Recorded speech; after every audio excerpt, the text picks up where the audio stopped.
I wasn't supposed to be at that wedding. That's the first truth I need to admit. The invitation hadn't even been mine, not really.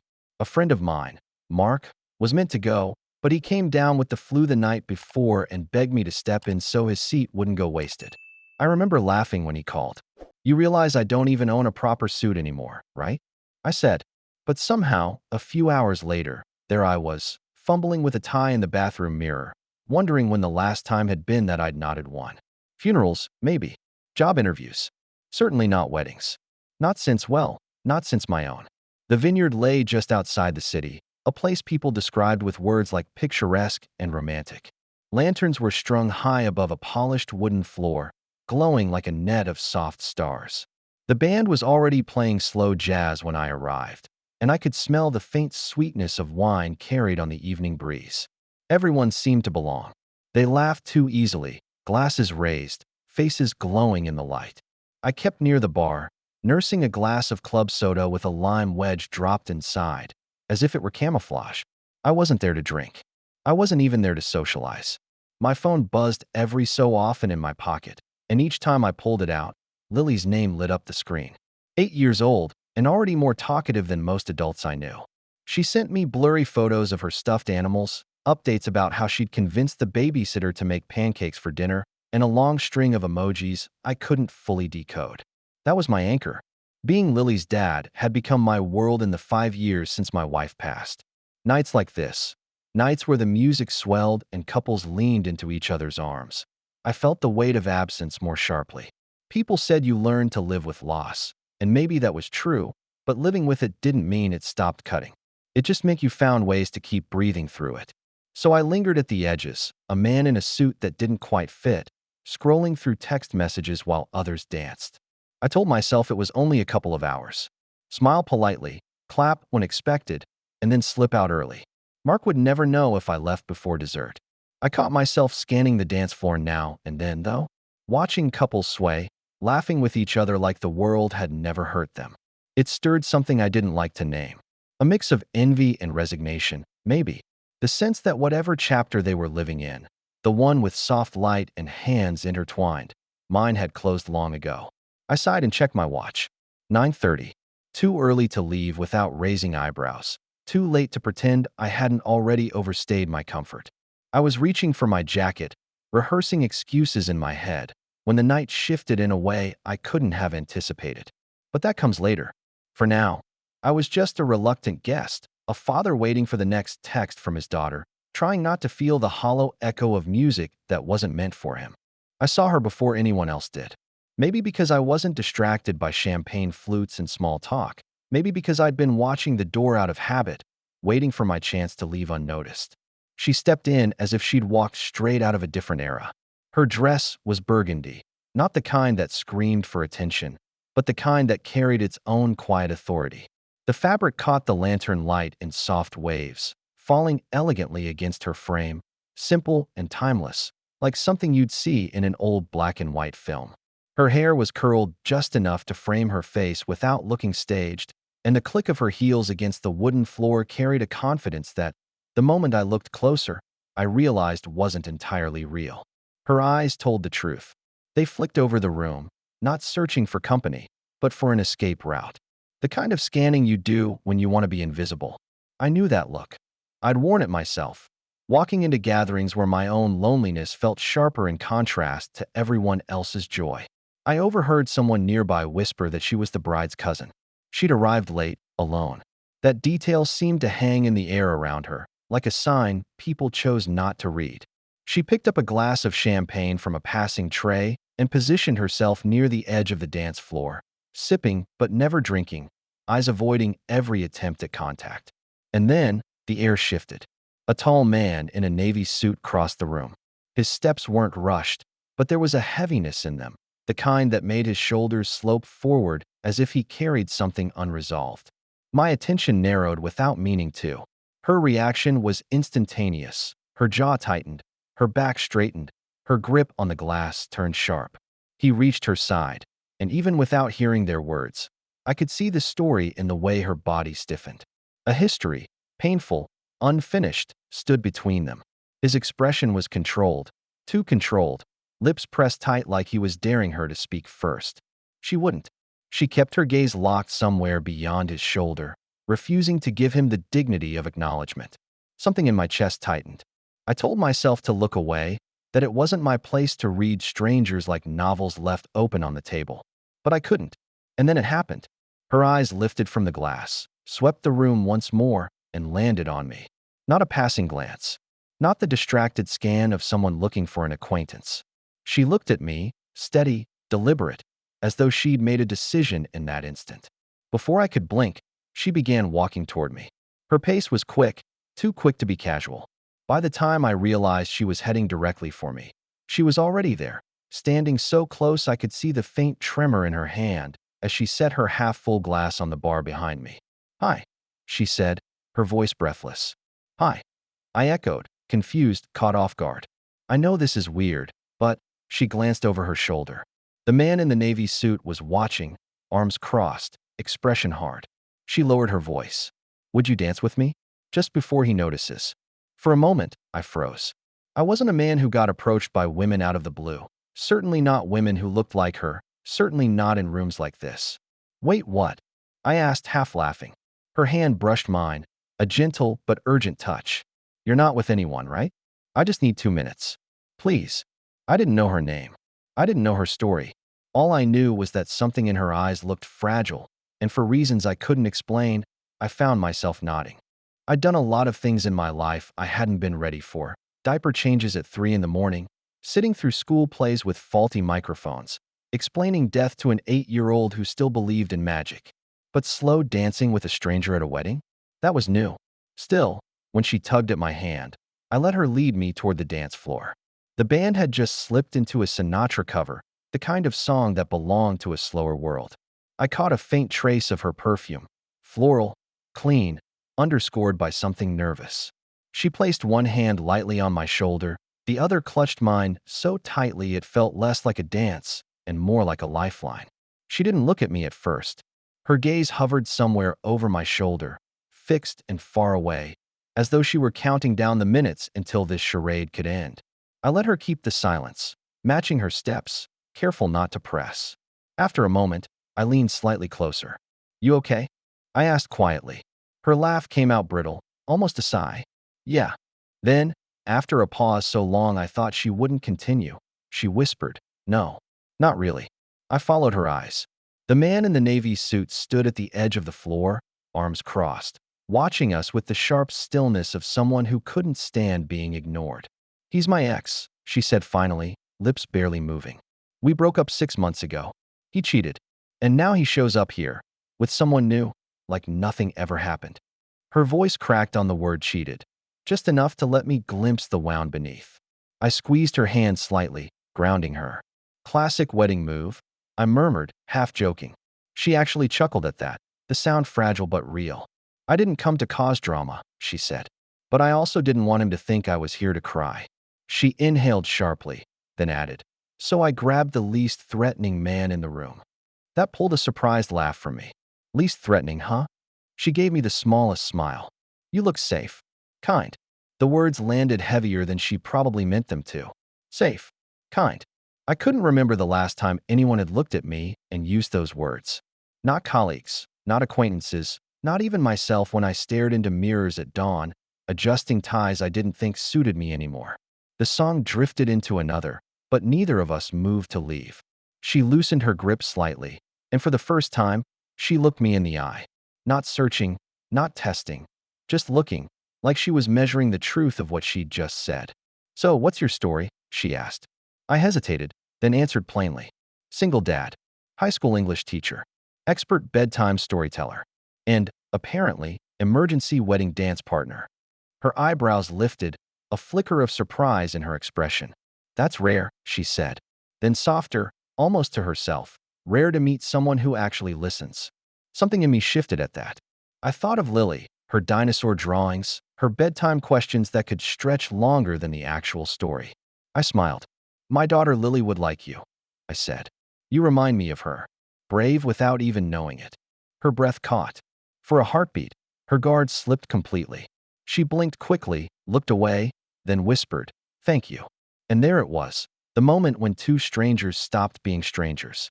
Not because of a spark or some grand romantic gesture, but because honesty slipped in where pretense usually lived. We danced on. The songs blurred together after that. One faded into the next, and we stayed on the floor longer than I would have thought possible for two people who had only just met. At some point, the ex slipped away, his sharp stare vanishing into the crowd. I noticed, but she didn't turn to look. Maybe she had promised herself not to give him that satisfaction. Instead, we talked.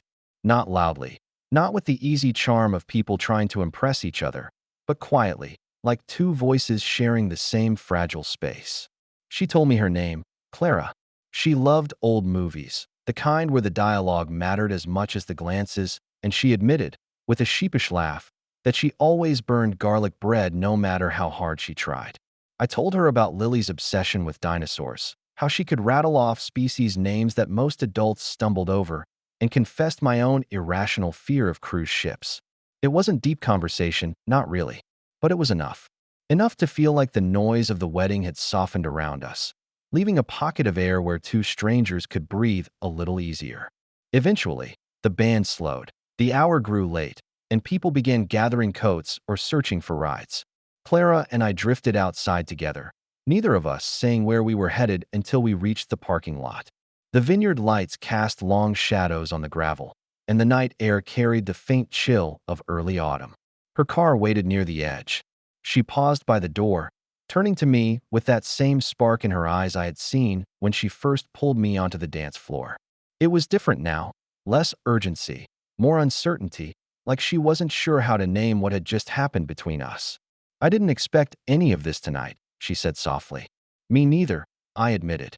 There was a beat of silence, the kind that could tip either way, toward an ending or toward something more. She hesitated, then leaned forward and pressed a quick kiss to my cheek. Not lingering, not romantic in the sweeping sense, but tender, grateful. "Thank you, Daniel," she whispered, "for seeing me." Before I could think of what to say back, she slipped into her car. The engine hummed, headlights cutting through the gravel lot, and then she was gone. No phone number. No last name beyond what little I'd caught. Just Clara. I stood there a while longer, the cool night pressing against my skin, wondering why a simple thank you could feel heavier than 1,000 goodbyes. When I finally drove home, I found myself replaying the evening like a story I wasn't sure had an ending. A dance that began as a shield but somehow became a conversation. A stranger who felt, for a few brief hours, like someone I had known all along. Back in my kitchen, I set my jacket over the chair and checked my phone. A photo of Lily's stuffed dinosaur sat waiting, along with a text. "Did you dance, Dad? Or just hide?" I stared at the screen, smiling despite myself. For once, the answer wasn't so simple. 3 weeks later, life looked ordinary again, or at least, the kind of ordinary I'd grown used to. Work, lesson plans, Lily's endless chatter about dinosaurs, and the latest book she wanted from the library. The wedding had begun to feel like something that happened to someone else, the kind of story you file away in your mind and wonder if you imagine half of it. Still, Clara's face lingered. The way she whispered thank you. The way her hand had gripped mine as though we were tethered against the world. I caught myself thinking about her at odd moments, pouring cereal into Lily's bowl, waiting at a red light, grading essays long after the house had gone quiet.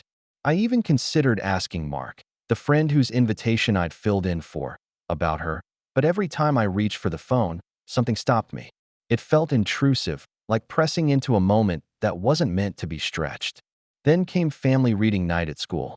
Lily insisted on wearing her author glasses, a pair of oversized red frames with clear lenses, which made her look like the tiniest, most serious librarian in the world. She carried her favorite dinosaur book tucked under one arm and chattered beside me as I set up tables with stacks of stories for the kids to read aloud. I was arranging a pile of paperbacks when Lily tugged on my sleeve and whispered, "Dad, that lady's dress looks like a raspberry." I looked up, ready to smile at whatever wild observation she'd made. But the moment my eyes landed on the woman across the room, my breath stalled. It was Clara. She froze, too, like she wasn't sure whether I was real or just a memory resurrected by a child's imagination. For a long second, we just stared. The background chatter of parents and children blurred. "Clara," I said at last, my voice quieter than I intended. Her lips curved slowly into a smile, recognition warming her face. Daniel. Wait. Lily interrupted, tugging harder at my sleeve. You know her? Clara's expression softened instantly. She bent down so she was eye level with Lily, her burgundy dress brushing against the gym floor. You must be Lily, she said warmly. I heard you like dinosaurs. Lily's eyes widened. Do you like dinosaurs? I mean, who doesn't? Clara replied, mock serious, as if the question had only one right answer. Just like that, they were friends. I watched as Lily eagerly flipped open her book to show Clara her favorite Triceratops illustration. Clara listened, nodding with the kind of patience I usually only saw from teachers who genuinely loved their work. As it turned out, Clara wasn't just a guest at that one wedding. She had recently transferred to our school district, starting a new position in mental health outreach. That reading night was her first official introduction to the families. We talked for almost an hour, standing near the tables while Lily drew red crayon dinosaurs on scrap paper. Clara told me about her new role, the challenges, and the hope it carried. I found myself telling her more than I expected about my classes, my students, and the way Lily sometimes kept me grounded when I thought I might drown in the routine. By the end of the night, Clara leaned closer, lowering her voice so only I could hear. I wasn't sure I'd ever see you again. I smiled, unable to stop it. I was hoping I would. For the first time since that wedding night, it didn't feel like a fleeting moment. It felt like the start of something that might actually last. After that reading night, Clara stopped being a figure from a fleeting memory and started becoming part of our days. At first, it was small things, passing smiles in the school hallway when our schedules overlapped, quick chats while Lily ran ahead to the car, shared cups of coffee during teacher workdays when both of us found excuses to linger a little longer in the staff lounge. But small things have a way of growing. One Friday evening, after Lily's school play, where she had been cast as a tree and delivered her 2 lines with such exaggerated seriousness that half the audience laughed out loud, Clara found us in the parking lot. She carried a paper bag in her arms, and before I could even ask, she held it out with a grin. Performance reward, she said. Cookies. Lily tore the bag open before I managed a word. Chocolate chips scattered like treasure, and she beamed up at Clara with her mouth already full. Dad? She mumbled around a bite. Can we keep her? Clara laughed, glancing at me with a look that was half amusement, half question. I felt something loosen in my chest at that sound. A laugh not edged with bitterness or pain, but light. From then on, Clara wasn't just an occasional presence. She slipped into the rhythm of our little world with surprising ease. Saturday mornings sometimes meant pancake breakfasts at my kitchen table, Lily chattering nonstop, while Clara flipped chocolate chip batter like she'd been doing it for years. On other nights, Clara joined us for simple dinners, mac and cheese, roasted chicken, whatever Lily and I managed together, and stayed late enough to read a chapter of Lily's bedtime book. One chilly night, after Lily had fallen asleep, Clara and I sat on the porch steps, mugs of tea warming our hands. The street was quiet, save for the distant hum of cars and the occasional bark of a neighbor's dog. Clara curled her knees up to her chest, resting her chin on them. You know, she said softly, her voice carrying into the cold air, that day at the wedding, I didn't just grab your hand to get away from him. I turned toward her, searching her profile in the dim porch light. I figured, I said gently. She tilted her head, eyes glinting. I grabbed it because you looked like you understood what it's like to be alone in a room full of people. Her words sank deep. I thought of the nights after my wife died, of family gatherings where I smiled for Lily's sake, while every conversation felt like static. I thought of weddings like the one where we met, where joy seemed like a language I'd forgotten. You didn't pretend with me, I said quietly. You were just real. For a long moment, neither of us moved. Then Clara reached for my hand. This time, there was no urgency, no desperate need to shield herself from someone else's gaze. Just warmth, just connection. And in that small, quiet gesture, she became not just a guest in my life, but a part of it. Winter softened into spring, and by then Clara wasn't just visiting my house, she belonged there. Her scarf hung on the same hook as Lily's backpack, her books sometimes stacked alongside mine on the coffee table, her laughter filling spaces that had once felt too quiet. It was subtle, gradual, but undeniable. She was becoming part of the fabric of our lives. One night, After Lily had gone to bed, Clara and I found ourselves back on the porch. It had become our ritual, that porch, our place to talk when the house settled into silence. The wooden steps creaked under our weight, and the night smelled faintly of wet earth from an earlier rain. Clara pulled her knees to her chest, wrapping her arms around them, her tea forgotten and cooling at her side. She stayed quiet longer than usual, eyes focused on some point in the dark street. I let the silence stretch, waiting, sensing she was working up to something. Finally, she said softly, "You know, that night at the wedding, I never really told you why I chose you." I turned to her. "You told me it was because I looked safe. Kind." She gave a small, rueful smile. "That was part of it. But the truth is, I was desperate. My ex, he always had this way of making me feel small. Like he could walk into any room and decide whether or not I belonged there. When I saw him standing at the edge of that dance floor, I felt it all over again. That shrinking, that panic." She exhaled, the sound sharp. I thought I was past it, but I wasn't. Her fingers picked at a loose thread on her sleeve, nervous, restless. "I didn't grab your hand just to make him jealous or to put on a show. I grabbed it because you looked like someone who knew what it meant to feel alone. Like you might understand without me having to explain." I studied her face, the faint shimmer of her eyes in the porch light, the vulnerability she wasn't trying to hide anymore. "I did understand," I said finally. My voice felt heavier than usual. "I've been the man on the sidelines. I've been the one pretending not to care while the room spins with everyone else's joy. I've felt invisible." She turned to me fully then, searching my expression, and something in her shoulders eased. "You didn't pretend with me," I added. "Not that night. Not now." Her hand moved slowly across the space between us, tentative, until it rested on mine. No urgency this time, no frantic clutch like the night we met.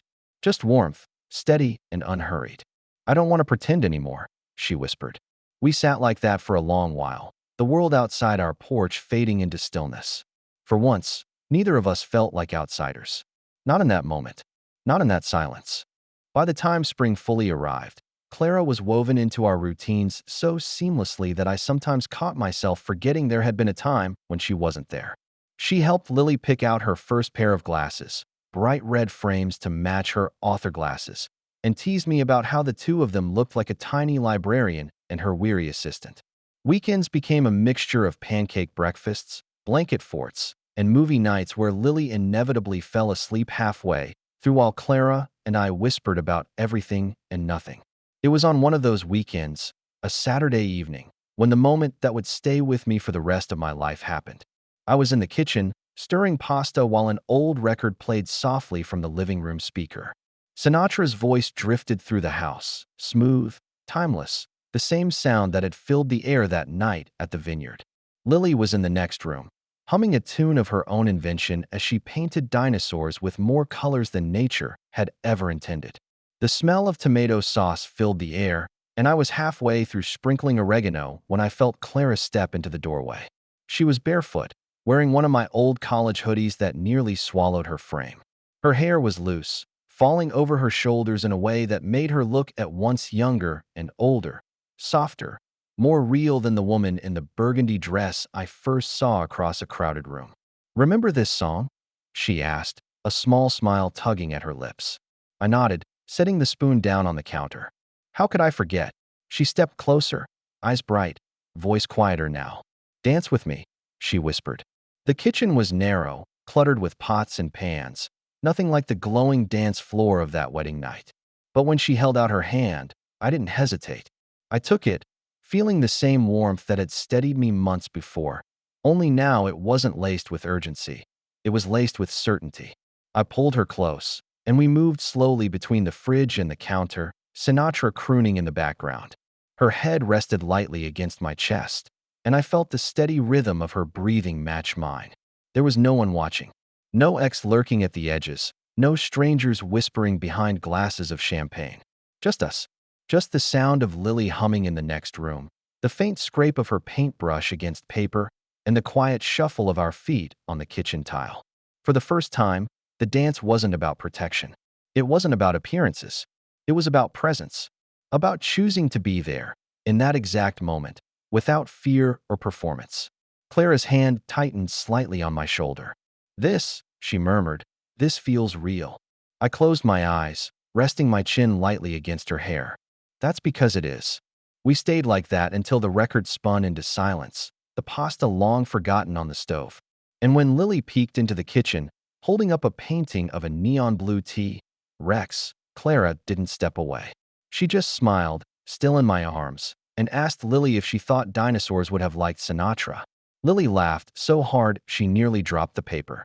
And in that laughter, in that dance, I realized, without fanfare, without any grand declarations, that Clara wasn't passing through my life. She was staying. The months rolled forward, the seasons changing almost without me noticing. By the time summer waned into early fall, our lives had settled into something I hadn't dared to hope for, a rhythm that felt whole. Lily started third grade with Clara's help, proudly adjusting her new red glasses in the mirror each morning while Clara fussed over her hair like she'd been doing it forever. Our weekends became a mix of grocery runs, library trips, messy pancake breakfasts, and quiet evenings that ended with Clara curled against me on the couch, Lily asleep upstairs. There were moments I wished I could freeze in place. Like the afternoon I found a folded sheet of paper tucked into my jacket pocket. Lily's handwriting, big loops and heart doodles, spelling errors scattered like confetti. Dear Dad, I like how you laugh more now. I like that Clara makes pancakes with chocolate chips even when it's not Saturday. I like that she calls me her favorite dinosaur expert. I think Mom would be happy you're not sad anymore. Love, Lily. I read it twice, then a third time, the words blurring slightly. That night, I showed it to Clara after Lily went to bed. She read in silence, her eyes shimmering in the soft porch light. When she looked up, her voice trembled. She's incredible. She is, I said. And so are you. Weeks later, we were invited to another wedding. This time, the roles were different. We weren't strangers orbiting the edges of someone else's story. Clara stood at my side, Lily tugging impatiently at my hand. At the bouquet toss, Clara caught it deliberately, laughter bursting from her lips as Lily squealed so loudly she spilled juice down my shirt. As we walked out into the moonlit night, Clara nudged me. You know what I love about weddings now? I grinned. What's that? They remind me that second chances don't come wrapped in perfect bows, she said softly. Sometimes they start with awkward dances and borrowed smiles. I looked at her, really looked. The woman who once pulled me onto a dance floor out of fear was now walking beside me out of love. Maybe that's what makes them real, I said. Later, after the music and chatter faded, we sat on the porch again, just like we had months ago. Lily had fallen asleep in the back seat on the drive home and was now tucked safely in bed. Clara leaned against my shoulder, her hand warm in mine, her voice barely above a whisper. You saved me that night. I turned my head toward her, smiling gently. You saved me too. Just took me a little longer to realize it. Her eyes lifted to mine, the same eyes that had once searched a crowded room for an escape. Only now, they were calm, at peace. Let's keep dancing, I said quietly. She nodded, even when there's no music. And that was it. Not some grand gesture, not a sweeping movie ending. Just the truth. That love doesn't always arrive with fireworks or perfection. Sometimes it begins with something as small as kindness, a hand extended not for romance, but for rescue, a dance not meant to impress, but to protect. And if you're lucky, that single step into someone else's storm becomes the place where you both finally find calm.